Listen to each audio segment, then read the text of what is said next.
जी, और आप ये देखिए अंदाजा लगाएं कि पाकिस्तान में अगर एजुकेशन पे, जिस तरह कल एक कॉलर कह रहे थे कि देखें सबसे मेन चीज ये कि पाकिस्तान में एजुकेशन की बहुत ज्यादा कमी है, एजुकेशन पे जोर दें, अच्छे स्कूल, अच्छे कॉलेज, अच्छी तालीम दिलाएं, अच्छे असातिज़ा रखें। तो आप ये देखें कि अगर बच्चों की वहां पे स्कूलों की जो नहीं अब खाएं या बच्चों की स्कूलों की फीस दें, जो प्राइवेट स्कूल में पढ़ाना चाहते हैं, जो अच्छे स्कूल हैं उनकी फीसें कितनी ज्यादा है, आप अंदाजा लगाएं। तो एक अमीर का बच्चा तो पढ़ सकता है, गरीब का बच्चा कहां से तालीम हासिल करेगा, डिपेंड करता है। ना इन्होंने गवर्नमेंट के स्कूल की हालत बेहतर की है, ना हॉस्पिटल की हालत बेहतर की है। पहले पुराने वाले तो हम कहते हैं सही छोड़ डालो जी, अरे बट आप जिसलिए आए थे वो काम तो और हम ये भी मानते हैं कि पुराने वालों के जमाने में भी कोई दूध की नहरें नहीं बह रही थी, हम ये भी तस्लीम करते हैं कि दूध की नहरें नहीं बह रही थी जो इनके जमाने में नहीं बह रही हैं, मगर ये कि इनको जो काम करने आए थे वो करते। सिर्फ चोरों चोर का नारा लगाने से तो मुल्क नहीं चलते, जो इन्होंने चोर चोर चोर का नारा लगाया और किसी का भी एहतसाब नहीं लिया। अब आके कॉलर कहेंगे जी अदालतें ये तो लेती हैं, अदालती निजाम सही नहीं है, अदलिया सही नहीं है, ये जी अदलिया की बात नहीं, आपकी प्रोसिक्यूशन को स्ट्रॉन्ग केस देना चाहिए आगे जी। तो आप उठा के ऐसी उनको जेल में वो करवा देते, बंद करवा देते। उस देखा ना वो साद रफीक की जब वो अदालत ने क्या बोला है कि इनको जो है नैब को जो है इंतकाम के लिए इस्तेमाल किया जा रहा है, इंतकामी कार्रवाई के लिए, तो ये इससे बहुत ज्यादा शर्म की क्या बात होगी। Thank you so much. मेरे साथ पाकिस्तान से कॉलर है जी। हेलो जी, अस्सलाम वालेकुम। हेलो एक सेकंड बट साहब, ये पाकिस्तान से जी। हेलो जी, बोले, जोर से बोले, जोर से प्लीज, जोर से बोले, आपकी आवाज नहीं आ रही जी। मैम मैं जोर से बोल रहा हूँ, आपकी तरफ से कोई मसला है, जोर से बोल रहा हूँ, बोले। आवाज मेरी स्पीकर को मुंह के सामने करें। मैंने कहा बंदा खिदमत में हाजिर है पाकिस्तान से, आप क्यों इतना परेशान हो रही है? आप बताइए पाकिस्तान में जी 22 साल तक न्याजी लोगों को बेवकूफ और उल्लू बनाता रहा, और थे वो, उन्होंने हमारी जान खा ली।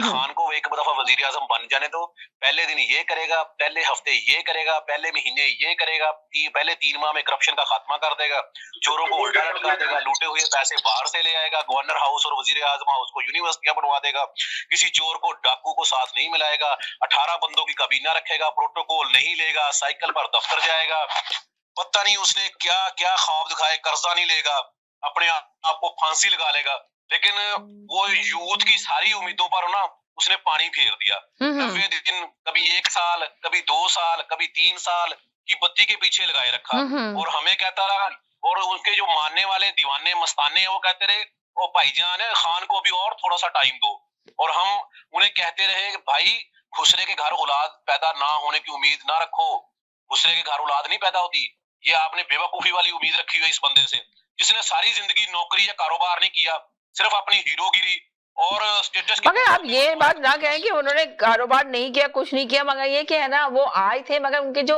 साथ में काबीना में लोग थे उन्होंने उनको कुछ करने नहीं देते। वो करना चाहते हैं मुल्क के लिए, बहुत कुछ करना चाहते हैं। इमरान खान की अपनी प्रॉपर्टी नहीं बना रहे वो, कहीं उनकी प्रॉपर्टी नहीं बनी, कहीं उन्होंने गबन नहीं किया। अभी लोग आके मेरे ऊपर ही आएंगे, बात करेंगे। बात तो करने देना जी, मुझे बात तो करने दे, मैं सब कुछ जो आप कहती हैं वो भी सुना दूंगा आपको, बात तो करने दे।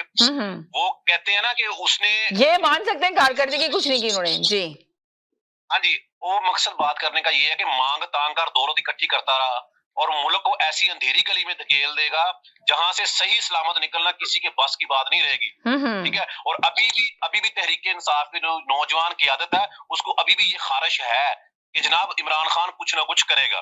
ठीक है, अब 3.5 साल के बाद, यानी कि आप ये कह रहे हैं कि अभी भी लोगों को उम्मीद है इमरान खान से कि इमरान खान कुछ करके दिखाएगा, जिस तरह यहाँ के कॉलरों को उम्मीद है। वो उम्मीद नहीं है, वो ख्वाहिश है इनको, उम्मीद नहीं है वो। ठीक है, पता इनको भी है कि उसने कुछ नहीं करना, मुल्क का सत्यानाश कर दिया। आगे भी सुन लो मैम, अब 3.5 साल के बाद मुल्क की मईशत की मां बहन एक करने के बाद नई ट्रैक की बत्ती के पीछे लगा रहा है कि सदर बनवाओ मुझे, फिर मैं तुम्हें चमत्कार करके दिखाऊंगा, सदके जावा तेरे में माही, पूरा सत्यानाश करता मुल्क का। कमले तो कमले बंदे तू लिया के बिठाता साढ़े सिर दे उत्ते। ठीक है, और फिर तो सानू फिर भी आप हमें समझा रहे हैं कि हम इस मुल्क को संवार देंगे।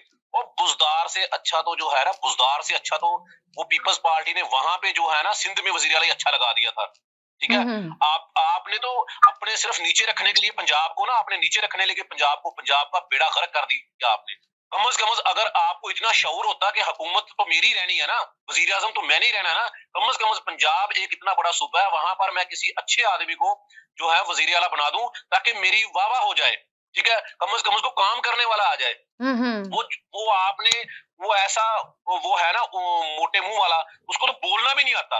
क्या बताऊं मैं आपको, प्रेस कॉन्फ्रेंस करता है, पीछे से मुशीर उसको ऐसे ऐसे ना ऐसे ऐसे दोबारा होता है कि बोले जी बोले, ये अल्फाज का जवाब दे दें आप। देख लिया आप कभी उसकी प्रेस कॉन्फ्रेंस उठा के, वो तो बोलता भी नहीं, जैसे उसके सीट के पीछे बटन लगा हुआ है, दबा दिया तो बोल पड़ा, ना दबाया तो नहीं बोलता। अच्छा तो बताएं, नवाज शरीफ पाकिस्तान कब आने तशरीफ ला रहे हैं? आपने तो भी तो बताया था कि इस तारीख को मैम आने वाले हैं। जी मेरी बात सुने, मेरी बात सुने, शेर है वो शेर। हाँ अच्छा बताएं, आएंगे या नहीं आएंगे? आएंगे या नहीं आएंगे, कब आएंगे? मैम जी आएंगे वो। इससे इसका हाल देखे, मेरी बात सुने, सुबह से लेकर शाम तक प्रेस कॉन्फ्रेंस में नवाज शरीफ तो हो रही है, वो आ तो गया इनके दिल में, वो इनके दिलो दिमाग पे सवार तो हो गया, और कैसे आएगा मुझे बताएं। ये इससे बड़ी कोई हंगामा है कि इनके वजीर मुशीर सुबह से लेकर शाम तक एक ही तस्वीर परो रहे हैं, नवाज शरीफ नवाज शरीफ नवाज शरीफ नवाज शरीफ। तो फिर बताएं मुझे, अब वो आए या ना आए, लेकिन उसने अपने मुल्क में अपने पाकिस्तानी अवाम के दिलों में वो घर कर दिया, जो इस नाअहल की वजह से, जो पहले मोहब्बत नहीं भी करते थे ना, अब वो भी नवाज शरीफ के नारे लगा रहे हैं, वो भी नवाज शरीफ के नाम लेके नारे लगा रहे हैं। चलो मैं दोबारा आता हूँ, दूसरे कॉलर को भी लेना जरा। चले तो आप सही है, इसलिए कि आप काफी देर तक होल्ड पे थे, इसलिए मैंने आपको लिया। एक नया कॉलर है, मैं इनको ले लेती हूँ, पहले इनसे बात कर लूं। हेलो जी, अस्सलाम वालेकुम जी। जी हेलो जी जी जी जी मैं बोलूं? हाँ बोले, फिर मेरे पास एक और कॉलर है, मैं इसको भी लूंगी जल्दी से। होल्ड पे डाला मैंने इनको जी। को काम नहीं करने देते आप। मेरा सिंपल सा एक सवाल है जी कि अगर आप सिर्फ घराने से तलक रखते हो तो क्या किसी बदमाश चोर मस्खरे को अपना दोस्त बनाएंगे? क्या उनकी महफिल में जाके बैठेंगे? क्या उनको अपने घर लाके बैठाएंगे? नहीं बैठाएंगे। तो बात ये है कि अपना हम जिनस बाहम कुनत परवाज, जैसी रूह थी वैसे उनको फरिश्ते मिल गए हुए हैं, जैसी उनकी खसलत थी वैसी खसलत थी उनको बंदे मिल गए हुए हैं। अब बात ये है कि ये आपने कहा कि ये 4 साल तक होंगे, तक तो आगे इतने होने तक हालात पाकिस्तान के, अभी आप देखें पिछले 2 दिनों में पाकिस्तान में दहशतगर्दी के 7 वाकयात हो चुके हैं। जी जी जी, ये इनकी नाकामी की, अपना इनकी खारजा पॉलिसी की ये हालत है कि आप वहां पे अफगानिस्तान का एक छोटा सा जी देखिए, जल्दी से छोटा सा मैसेज दे दें, फिर बाद में कॉल कर लीजिएगा तफसील। जी अफगानिस्तान का एक छोटा सा तर्जमान भी उठ के कहता है कि आपकी औकात क्या है कि आप हमें मशवरा देती हैं। चलें ठीक है, बहुत शुक्रिया, थैंक यू सो मच। मेरे साथ ये पहली दफा है, इनको एयर करना है, फिर दूसरे कॉलर को करूंगी, वो भी पहली दफा है। जी हेलो, अस्सलाम वालेकुम।